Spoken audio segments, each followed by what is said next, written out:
Hello दोस्तों, क्या हाल है। तारीख आज 25 मई, दिन गुरुवार, हिंदी तिथि षष्ठी। और आइए बात करते हैं आज के मुख्य समाचार में देश भर की तमाम बड़ी खबरों पर नजर डालते हैं। देखिए, सबसे पहले तो भारत की इकोनॉमी यानी अर्थव्यवस्था पर अच्छी खबर आ रही है। भारत की जीडीपी पहली बार 350 लाख करोड़ रुपए के पार पहुंच चुकी है और अगले कुछ सालों में सबसे तेज बढ़ेगी भारतीय अर्थव्यवस्था। आरबीआई ने भी अनुमान लगाया दोस्तों, वित्त वर्ष 2023 में 7% को भी पार कर सकती है जीडीपी ग्रोथ रेट। हालांकि दोस्तों, बैंकों की बढ़ती महंगी लोन दर को लेकर रिजर्व बैंक ऑफ इंडिया के गवर्नर शक्तिकांत दास का कहना है कि ब्याज दरों में बढ़ोतरी को रोकना मेरे हाथ में नहीं है, परिस्थितियों पर निर्भर करता है। वो बोले कि अर्थव्यवस्था के हालात और आंकड़ों पर भी डिपेंड करेगा कि ब्याज दरों में कमी की जाए या बढ़ोतरी। और दोस्तों, 2000 रुपए के नोट को वापस लेने के फैसले पर भी रिजर्व बैंक के गवर्नर का कहना है कि यह फैसला सर्वे के बाद लिया गया। और गवर्नर ने कहा कि नोट बदलने के लिए लोगों को पर्याप्त समय भी दिया गया। कल भी बैंकों में भीड़ नहीं थी और आज भी बैंकों में भीड़ नहीं है। इस बार मतलब पिछले वाली नोटबंदी जितनी अव्यवस्था नहीं हुई है। हालांकि आरबीआई की छूट पर लोग बाग टूट पड़ रहे बैंकों पर। खबर ये भी है दोस्तों कि कई बैंकों में तो एक ग्राहक 10-10 बार 2000 रुपए के नोटों को बदलवा रहे हैं। वैसे आपको बता दूं, ऐसा नहीं है कि आप जितनी बार चाहें 2000 रुपए के नोट बैंकों में जाकर बदल सकते हैं। लोगों की इन्हीं शंका को लेकर देश भर के सभी अलग अलग बैंकों द्वारा जो चार्ज वसूले जाते हैं उन पर भी नई रिपोर्ट जारी की गई कि 2000 रुपए का नोट जमा कराने पर बैंक अब चार्ज भी वसूलेंगे। हालांकि ये चार्ज पर्टिकुलर 2000 रुपए के नोट के लिए नहीं होंगे। मतलब ये वो चार्ज होंगे जैसे आप महीने में 4 बार पैसे जमा करा सकते हैं, तो उसके बाद 5वीं बार जमा कराओगे तब आपसे एक्स्ट्रा ट्रांजेक्शन चार्ज लिया जाता है। तो भारतीय स्टेट बैंक, एसबीआई समेत कई बड़े बैंकों ने ग्राहकों के लिए ये ऐलान किया है। देखिए, आप जैसे एसबीआई में आप हर महीने 3 मुफ्त कैश ट्रांजैक्शन कर सकते हैं, उसके बाद आपको 50 रुपए प्रति ट्रांजैक्शन चार्ज भी देना पड़ेगा। और इसी तरह से एचडीएफसी बैंक में 4 मुफ्त कैश ट्रांजैक्शन कर सकते हैं, फिर हर महीने 150 रुपए का चार्ज लगता है। आईसीआईसीआई में भी 4 फ्री ट्रांजैक्शन के बाद 150 रुपए का चार्ज देना पड़ेगा आपको। मतलब कि ये ऐसा है कि 4 बार आप कैश जमा करवा सकते हैं अपने खाते में 2000 रुपए के नोटों से, उसके बाद आपको चार्ज देना पड़ेगा, ऐसा है ना। चलिए अगली बड़ी खबर का कहने का मतलब चोल वंश और भारत की आजादी से इसका इतिहास भी जुड़ा है। हालांकि 28 मई को भले ही पीएम मोदी नई संसद भवन का इनॉग्रेशन करेंगे, लेकिन देश की दूसरी विरोधी राजनीतिक पार्टियां जो हैं वो इसको बाइकआउट कर रही हैं। 19 दलों ने नई संसद भवन के इनॉग्रेशन का बाइकआउट किया। कहा कि लोकतंत्र की आत्मा सोख ली गई। अमित शाह बोले कि इसे राजनीति से ना जोड़ें, हमने सबको बुलाया है। अच्छा, वैसे प्रधानमंत्री नरेंद्र मोदी जो विदेश दौरे पर गए थे वो वापस नई दिल्ली के लिए रवाना हो चुके हैं। अंतिम दौरा ऑस्ट्रेलिया का किया। उन्होंने ऑस्ट्रेलियाई पीएम अल्बनीज को वर्ल्ड कप का न्योता भी दिया और कहा कि भारत ऑस्ट्रेलिया के रिश्ते T20 मोड में है। अपने इस विदेश दौरे के दौरान G7 समिट में भी पीएम मोदी ने हिस्सा लिया और दुनिया भर के 13 अलग अलग देशों के प्रधानमंत्री और 9 राष्ट्रपतियों से मुलाकात भी की। पीएम मोदी का ये विदेश दौरा की खबर देखिए। 1 जून से इन 3 बड़े शहरों में चलेगी उबर ग्रीन। अब बिना पोल्यूशन फैलाए आप अपनी राइड बुक कर पाएंगे। जी हाँ दोस्तों, दरअसल उबर जो कैब कंपनी है ना, उसने फैसला लिया दिल्ली, मुंबई और बेंगलुरु देश के इन 3 बड़े शहरों में अगले महीने से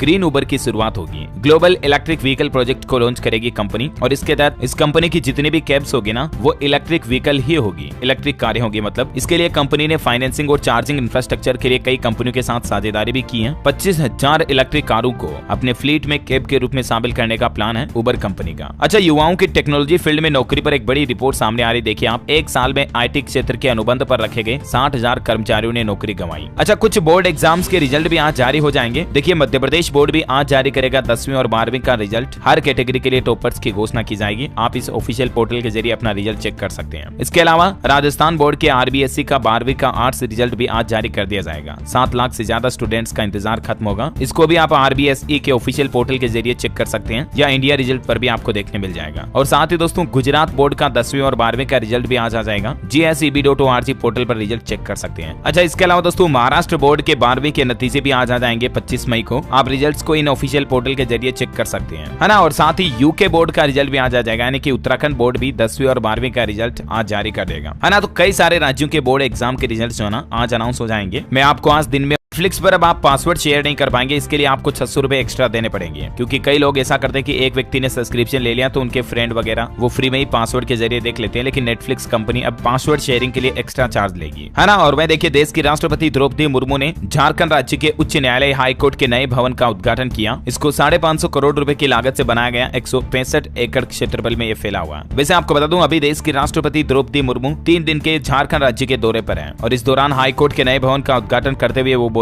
कि कोर्ट के फैसले के बाद भी कई लोगों को न्याय नहीं मिल पाता है। अच्छा, किसान भाई लोगों के लिए बड़ी अच्छी खबर आई है। अगले 6 दिनों के अंदर आ जाएगी पीएम किसान सम्मान निधि योजना की 14वीं किस्त। खबर है कि 31 मई से पहले सरकार ये किस्त जारी कर देगी। वह देखिए, बैंकिंग न्यूज से बड़ी खबर है कि CKYC के जरिए नहीं होगा बैंकों में काम। ग्राहकों को KYC के लिए अपनाना होगा पुराना तरीका। CKYC मतलब होता है दोस्तों सेंट्रल KYC मतलब नो योर कस्टमर, जो डिटेल्स आपको बैंक को देनी पड़ती है ना, आपके आधार कार्ड, पैन कार्ड वगैरह की। तो अभी बैंकों और वित्तीय संस्थाओं को सलाह दी गई है कि वीडियो केवाईसी या फिजिकल केवाईसी के जरिए ही ग्राहकों को ऑन बोर्ड करें। और वैसे अगले महीने जून में बैंक हॉलीडेज की लिस्ट भी जारी कर दी आरबीआई ने। 12 दिन बैंकों में छुट्टियां रहेगी, कामकाज नहीं होंगे, क्योंकि 4 तो कुल संडे आ जाएंगे, रविवार आ जाएंगे, 2 शनिवार की छुट्टी रहेगी और बाकी 6 अलग अलग दिन बैंक बंद रहेंगे। जून में कुछ यूं रहेगा छुट्टियों का हिसाब किताब। कुछ फेस्टिवल त्योहार वगैरह भी रहेंगे, जैसे ईद उल अजहा वगैरह, तो इस वजह से भी और भी कई अलग अलग कारणों से छुट्टियां रहेंगी, कुछ अलग अलग राज्यों में रहेंगी, जिसकी डिटेल ज्यादा आप स्क्रीन पर इस टेबल में देख सकते हैं, है ना। अगर आप जून महीने में 2000 रुपए के नोटों को बदलवाने की सोच रहे हैं तो छुट्टियों की लिस्ट जरूर चेक करके ही जाएं। अच्छा, ड्रीम 11 से पैसा जीतने वालों के लिए देखिए खबर आई है। मैंने आपको बताया था ना कल ही की सरकार गेमिंग के जरिए जीती जाने वाली राशि पर टैक्स लगाने का विचार कर रही है। हालांकि अभी भी 30% टैक्स लिया जाता है, लेकिन यहाँ पर एक छोटी सी जो राहत दी गई है, जिसे राहत भी अपन नहीं कह सकते हैं, एक नियम जोड़ा सरकार ने कुल मिलाकर के कि 100 रुपए तक की राशि जीतने पर कोई टीडीएस नहीं काटा जाएगा ऑनलाइन गेमर्स के लिए, है ना। अच्छा भाई देखिए, एक बड़ा चौंकाने वाला सर्वे सामने आ रहा है कि पीएम पद के लिए अभी भी नरेंद्र मोदी ही हमारे देश में सबसे पॉपुलर नेता है। हालांकि राहुल गांधी का कद भी बड़ा है। बिहार के मुख्यमंत्री नीतीश कुमार को सिर्फ 1% लोग पसंद करते हैं। 19 राज्यों में कराए गए सर्वे के मुताबिक 43% समेत देश के 6 राज्यों में ऑरेंज अलर्ट है। कई जगहों पर अगले 2-3 दिन तक बारिश की संभावना है। देश भर में अभी हीट वेव से थोड़ी राहत मिल रही है, क्योंकि अगले 3 दिन बारिश और ओले गिरने की चेतावनी के बीच कई जगहों पर कल भी बारिश हुई। दिल्ली एनसीआर में भी गर्मी पर ब्रेक लगा। देख सकते हैं आप, एनसीआर सहित भारत के कई राज्यों में 50 से 60 किलोमीटर प्रति घंटा की रफ्तार से हवाएं चलेगी, ओले पड़ने की भी संभावना है। बिहार में आकाशीय बिजली गिरने से 6 और लोगों की जान चली गई। आज भी आंधी बारिश का अलर्ट है। पटना में भी बूंदाबांदी हुई। अच्छा, उत्तर प्रदेश में भी आज गुरुवार को भारी बारिश की चेतावनी, कई जिलों में ओलावृष्टि की भी आशंका। वही देखिए दोस्तों, राजस्थान में भी कई जगहों पर बारिश के साथ ओले गिरे। कई स्थानों पर धूल भरी हवाओं के साथ बारिश भी हुई। जयपुर में भी जमकर बारिश हुई। जम्मू कश्मीर में ओले गिरे। अगले 3 दिनों में नॉर्थ वेस्ट इंडिया में 4 से 6 डिग्री तक तापमान गिरेगा। लू भी थोड़ी कम चलेगी। जयपुर में तो देखिए मात्र 4 घंटे में 17 डिग्री तक टेम्परेचर कम हो गया, क्योंकि तूफानी बारिश हुई, ओले भी गिरे, अचानक से ठंड बढ़ गई। कुछ तस्वीरें आप देख सकते हैं, कितना मतलब शीकर की तस्वीरें। ये तेज बारिश के बाद सड़कों पर पानी भर गया। मध्य प्रदेश में भी यही हाल है, बारिश हो रही है। सिंगरौली में बिजली गिरने से एक महिला की जान चली गई। स्काईमेट वेदर की रिपोर्ट के मुताबिक संपूर्ण भारत का अगले 24 घंटों के दौरान मौसम पूर्वानुमान, जो कि मौसम और मानसून की भविष्यवाणी और सटीक तरीके से करने में सक्षम है। भारत यूएस, जापान और ब्रिटेन की बराबरी करेगा। अब चीन से पीछा छूट जाएगा, क्योंकि दुनिया के विकसित देशों के जैसे ही भारत में भी नया सुपर कंप्यूटर लगने के बाद एडवांस मौसम की जानकारी मिल पाएगी। 900 करोड़